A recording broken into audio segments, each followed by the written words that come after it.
Chiko mag oganda Kisumu County oseyudo chanjo ewi tuo mar COVID-19. Director mar thieth kata mar weche thieth e kaunti ma Kisumu manoero Laktar Frederick Oluoch oyango manoero kolero ni e atamalo 90 noero kwan atamalo 56 oseyudo chanjo mokwongo to kwan atamalo 34 to oseyudo nyaka chanjo mar ariyo.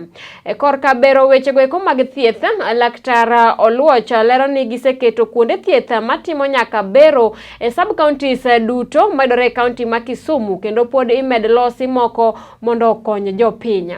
Omedo jiwo jopiny mondo olim ute thieth oyud chanjo duto nyaka thieth e kedo kod tuo mar malaria.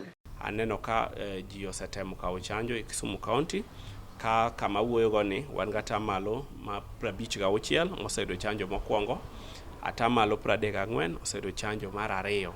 Koro tiende ni dhano moingo 370 oseyudo chanjo mokwongo kendo dhano moingo 200 oseyudo chanjo mar ariyo. Ka dhano 9134 bende oseyudo booster.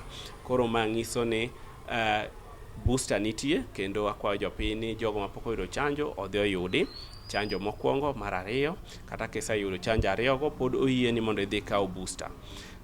Aneno ka wasetimo maber e weche mag thieth mag Kisumu County kendo watemo kabisa neno ni jogo maonge nyalo mi oyud thieth kaluwore kod chenro mar marwa ma Kisumu County kotelne gi Gavana Anyang' Nyong'o nogemo, kendo kae waseregister ute moingo 62,000 kendo pod waregister ji.